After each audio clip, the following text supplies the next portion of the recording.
corporations and companies and small companies are going to get large-scale tax relief, and they'll be able to compete with anybody in the world, which is what we need. You said the corporate rate, which is so important, you said 20% is your max. So right now we're at 35%, and many corporations are paying 40s and 42, and because they have state taxes and city taxes, and they have taxes so many different directions. You know what they do? They leave the country and they fire everybody, and they're gone, and they never come back.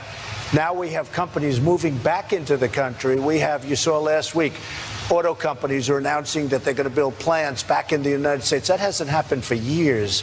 And they're moving back, and not just because of the tax. This tax is so important, but they're seeing enthusiasm. We have the highest enthusiasm level in 28 years for manufacturing, for all of the different things that we talk about. But for business, basically, it's enthusiasm. Everybody's enthused about our country. So we're very honored by it, and I am really honored by the folks in this room. And by the way, the truckers, we love the truckers, I can tell you.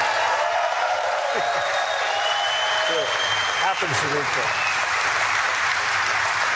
The top 10% pay 70% of the tax bill. The bottom 50% pay 2% of the total income tax rate.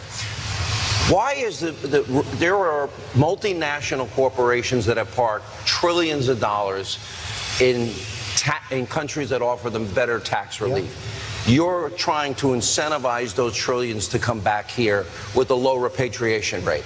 How low will that be, and how much do you think you can bring back into the United States, and what does it mean? Okay, so right now you have probably, and nobody knows the exact number because I actually think it's much higher than people understand, but it'll probably be over $3 trillion is outside of our country, and our companies, and they just can't get it back. They're trying, but they can't get it back. Number one, it's a bureaucratic mess. Number two, the tax rate is so high it doesn't make sense. So what they do is they invest it in Europe and other places where the money is. And I'll tell you what they do also. They leave the country because the money becomes so much and so valuable to them that they leave the country, our country, to go and get their money. So they leave the country and they fire everybody. Now what we're doing is we're lowering the rate so they can bring it back in. We're giving them a shot to bring all that money. It's all going to come back in. It's going to come back in immediately.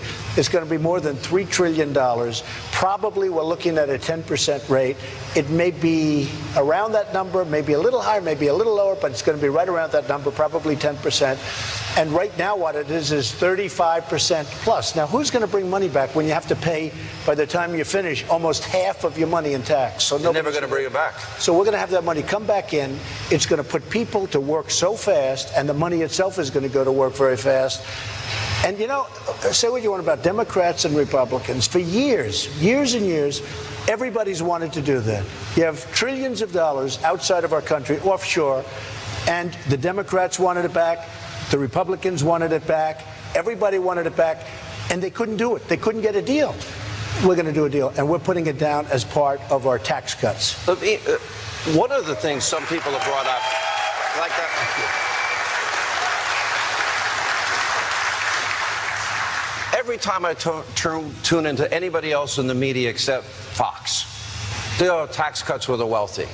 Yeah. Now, the rate for some people goes down, but if you live in a state like New York or Illinois or New Jersey or California, you won't be able to deduct your local or state income tax. In other words, if you elect politicians that want to raise taxes, you're going to pay the penalty.